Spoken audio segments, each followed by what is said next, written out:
back to Race Recap. My name is Jackson. This past weekend, we had the Xfinity Series and the Cup Series racing at Dover. The Xfinity Series ran 200 laps at Miles the Monster. The first caution was the competition caution. The second caution was when the 98 of Riley Herbst won. The third caution was the Stage 1 winner of Justin Allgaier. The fourth caution was a red flag. The 78 of Jesse Little got too low on the back straightaway, made heavy contact with the inside wall. The 92 of Josh Williams backed into the inside wall after contact with another car. And the 13 of Matt Jaskol was hit in the back by the 5 of Matt Mills, and Jaskol ended up on the top of the 78 of Jesse Little.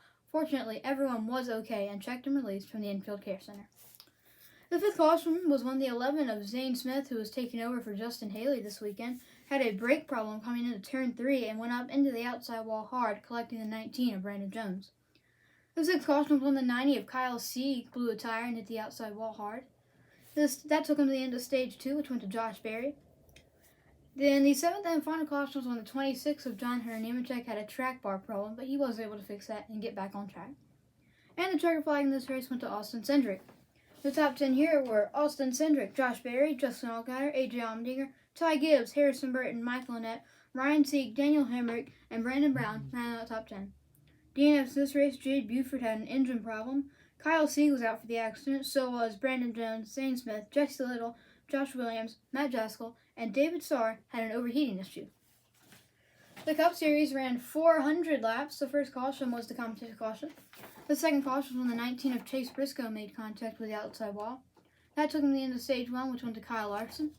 The third caution was when the 77 of Josh Berry, who was filling in for Justin Haley, just like in the Xfinity race, made pretty heavy contact with the outside wall, but he was able to continue. They had a shootout to the end of Stage 2, and sweeping both the stages at Dover was the 5 car of Kyle Larson. The fifth caution was when the 10 of Eric Almirola made heavy contact on the outside wall. He was okay, though. The sixth caution and final caution for incident was when the 38 of Anthony Alfredo made driver's side contact with the inside wall. And the seventh and final caution was for debris. The checkers in this race went to the 48 of Alex Bowman. The top 10 at Dover for the Cup race were Alex Bowman, Kyle Larson, Chase Elliott, William Byron, Joey Logano, Kevin Harvick, Denny Hamlin, Tyler Reddick, Daniel Suarez, great finish for him, and Cole Custer rounded out top 10. Only 2 DNFs in this race. BJ McLeod had an engine problem, and Eric Almirola was out for that accident. Well, that's all for Race Recap. Come join us next time when we have all 3 series racing at the Circuits of the Americas.